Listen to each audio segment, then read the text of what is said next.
अच्छा, मोदी सरकार क्यों डरती है जाति जनगणना कराने से?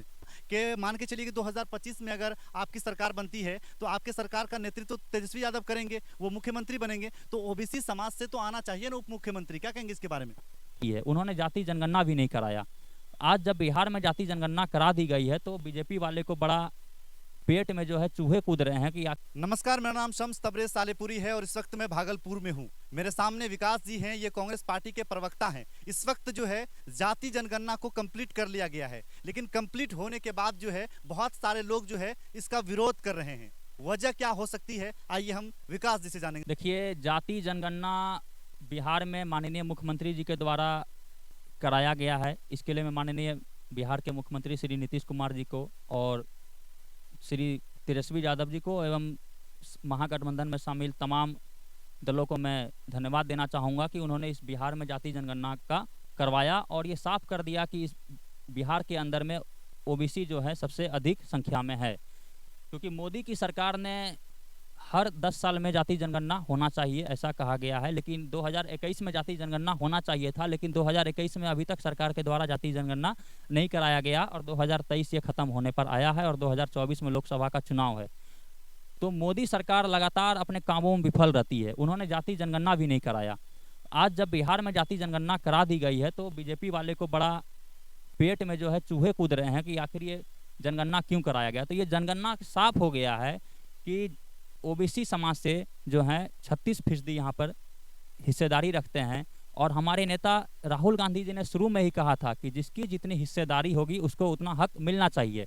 तो आज ओबीसी समाज की सबसे ज़्यादा हिस्सेदारी बिहार की जाति जनगणना से पता चला है और पूरे देश में जो है ओबीसी समाज सबसे ज़्यादा है। तो आप मुझे बताइए कि कैबिनेट के सेक्रेटेरिएट में, सचिवालय में मात्र 90 लोगों में से मात्र 3 ही ऐसे लोग हैं, जो 3 ही ऐसे सचिव हैं जो ओबीसी समाज से बिलोंग करते हैं और बाकी अपर कास्ट से हैं। तो ये जो है ऐसा सवाल मैं सरकार से पूछ रहा हूँ कि ऐसा क्यों है।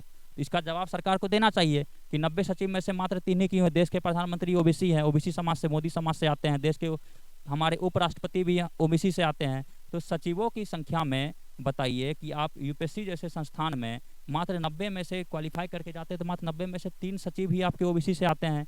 तो ये सरकार को कहीं ना कहीं जो है सरकार को इस पर काम करना चाहिए और देश में भी जाति जनगणना कराना चाहिए और इससे ये साफ हो जाएगा कि इस देश के अंदर में किस जाति के लोग कितने हैं और ये सरकार इस पर साफ रिपोर्ट अपना प्रस्तुत करे। जिस प्रकार से बिहार सरकार ने घर घर जाकर डोर टू डोर एक एक आदमी का पता लगाया कि कितने लोग यहाँ से बिहार से बाहर रहते हैं। लगभग 53 लाख लोग इस बिहार से बाहर रहते हैं और 12 करोड़ की इस बिहार में आबादी है, जिसमें से 53 लोग बाहर रहते हैं। उस आबादी से पता चलता है कि सबसे ज़्यादा समाज में ओबीसी हैं और जिसमें से 14% हमारे यादव समाज से आए, इसके बाद जो है मुस्लिम समाज से आए। तो ये आप देखे होंगे कि ये 36% मिला के टोटल यहाँ पर ओबीसी समाज से सबसे ज़्यादा लोग हमें मिले हैं। तो ये सरकार को जो है साफ इससे डर लगता है। आने वाले समय में 2024 का चुनाव है तो सरकार जो है इस पर लगातार डरी हुई है कि जो जाति जनगणना बिहार में कराया गया है तो इन लोग के पेट में अब खलबली मचने लगा है कि हम अपर कास्ट की राजनीति को हम हमेशा बढ़ावा देते हैं। तो ये क्या हो गया। तो ये इस बार सरकार समझ ले कि इस बार जो है जो हमारा ओबीसी समाज है वो मोदी सरकार के पक्ष में नहीं खड़ा है। इस बार वो ओबीसी समाज जो है वोट सरकार को नहीं करने जा रही है, वो एंटी कम्बेंसी वोट करेगी। वो मुस्लिम हो, हमारा बिहार के अंदर में आपने देखा होगा कि यहाँ पर मुस्लिम समुदाय और यादव समुदाय, कुर्मी समुदाय, कुशवाहा समुदाय, ये जितने हमारे अति पिछड़ा के जाति के लोग हैं वो वोट तो करते हैं, लेकिन किसको करते हैं? आरजेडी को वोट करते हैं, जदयू को वोट करते हैं और तमाम घटक दलों को वोट करते हैं। तो ये फिर से पूरे देश में इस प्रकार से होने जा रहा है। लोग मोदी सरकार को वोट नहीं करने जा रहे हैं इस बार हमारे ओपोजिशन के नेता जो राहुल गांधी जी हैं उनको वोट मिलेगा और वो इस देश के प्रधानमंत्री इस बार बनने के लिए तैयार हैं। जाति जनगणना की बात हो रही है, अभी इन्होंने जिक्र किया ओबीसी। ये जाति का कैटेगरी है, ओबीसी, ईबीसी और भी बहुत सारे जाति हैं और इनका खुले तौर पे कहना है कि ओबीसी की संख्या बिहार में ज़्यादा है। और इन्होंने ये भी कहा कि जिसकी जितनी भागीदारी उसकी उतनी हिस्सेदारी तो होनी चाहिए। एक बात मैं आपसे करना चाहूँगा कि मान के चलिए कि 2025 में अगर आपकी सरकार बनती है तो आपके सरकार का नेतृत्व तो तेजस्वी यादव करेंगे, वो मुख्यमंत्री बनेंगे, तो ओबीसी समाज से तो आना चाहिए ना उप मुख्यमंत्री। क्या कहेंगे इसके बारे में? ओबीसी समाज से तो आप तेजस्वी जी भी तो यादव हैं, तेजस्वी जी भी यादव है, वो भी ओबीसी समाज से आते हैं, वो भी अति पिछड़ा से आते हैं। यादव की सबसे ज़्यादा यहाँ पर 14%, अभी आपने देखा जाति जनगणना से साफ हो गया कि 14% जो है यादव है यहाँ पर। तो मुख्यमंत्री बने या न बने वो बात का विषय है। अगर वो मुख्यमंत्री बनते हैं तो ओबीसी के लिए वो काम करेंगे, वो पूरा ओबीसी के लिए हमेशा खड़े रहेंगे साथ में, जब जब उनको जरूरत पड़ेगा उनका, तो ओबीसी के लिए वो साथ खड़े हैं। तो ये सरकार जो है, आप समझिए कि अभी जो जाति जनगणना बिहार सरकार कराई है, इसी प्रकार से कांग्रेस ने साफ अभी अनाउंस किया है। आपने देखा कि छत्तीसगढ़ में, मध्य प्रदेश में, राजस्थान में, मिजोरम में, ये तमाम राज्यों में विधानसभा के अभी चुनाव है। तो यहाँ पर कांग्रेस ने साफ ये ऐलान किया है कि अगर हमारी सरकार इस राज्य में फिर से आती है तो हम इस राज्य के अंदर में फिर से जाति जनगणना कराने के लिए तैयार हैं। तमाम राज्यों को जाति जनगणना करवानी चाहिए और इसमें देखना चाहिए कि किस जाति के लोग उस राज्य में कितने बसते हैं। इससे ये आंकड़ा साफ हो जाएगा और उनको उतना हिस्सेदारी मिल जाएगा। अच्छा, मोदी सरकार क्यों डरती है जाति जनगणना कराने से?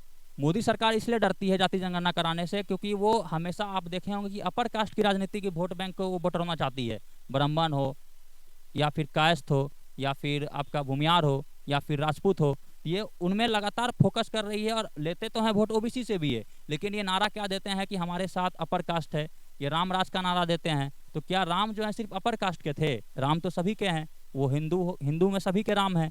तो मैं कहना चाहूँगा कि मोदी इसलिए डर रही है क्योंकि वो अपर कास्ट की जो राजनीति को कर रही है, अगर वो एंटी कम्बेंसी हो जाते हैं, उनका विरोध करने लगते हैं, अगर वो ओबीसी का सपोर्ट करते हैं, तो उससे जब नाराज ये वोट बैंक होगा, तो ये वोट बैंक जो है, जो भी ओबीसी समाज एंटी पार्टी को, विपक्ष को वोट करता है, वो भी नाराज हो जाएगा। जब वो नाराज हो जाएगा तो फिर वो मोदी को भी वोट नहीं करेगा। इसलिए मोदी डरे हुए हैं ना। वो एक पाँव नाव पे रख ही नहीं पा रहे हैं। वो अगर एक पाँव इधर रखेंगे तो नाव डूब जाएगा, एक पाँव उधर रखेंगे तो नाव डूब जाएगा। तो एक पाँव पे खड़े नहीं है, वो दोनों तरफ से राजनीति कर रहे हैं। वो चाहते हैं कि मुझे ब्राह्मण का भी वोट मिल जाए, भूमियार का भी वोट मिल जाए, मुझे राजपूत का भी वोट मिल जाए, मुझे कुर्मी का भी वोट मिल जाए, मुझे यादव का भी वोट मिल जाए, मुस्लिम का भी वोट मिल जाए। तो ये मोदी सभी का वोट चाह रहे हैं, लेकिन ऐसा उनको इस बार नहीं होगा। उन्हें साफ करना होगा। जैसे वो हमेशा नारा देते हैं कि मेरे साथ ओबीसी समाज खड़ा है, मेरे साथ अपर कास्ट खड़ा है, तो आपको बताना होगा ना कि आपके साथ ऐसा कौन सा समाज है। फिर उनके जो प्रवक्ता हैं वो विरोध करते हैं कि नहीं, मेरे साथ अपर कास्ट खड़ा है, मेरे साथ ओबीसी समाज खड़ा नहीं है। तो उनको बताना होगा कि आपके साथ कौन सा समाज खड़ा है। अगर आप देश के प्रधानमंत्री हैं तो आप बताइए कि आपके साथ कौन सा समाज खड़ा है। अगर आपके साथ ओबीसी खड़ा है तो ठीक है, ओबीसी खड़ा है, ब्राह्मण आपके साथ खड़ा नहीं है फिर। तो इनसे उनको डर लग रहा है कि अगर ओबीसी समाज अगर मेरे साथ अगर हट जाएगा तो हम क्या इस देश के प्रधानमंत्री बन पाएंगे? तो ये बिल्कुल नहीं होगा। जब तक ओबीसी उनको वोट नहीं करेगा, उस देश के प्रधानमंत्री नहीं बनेंगे। इनसे इस बात का उनका डर है।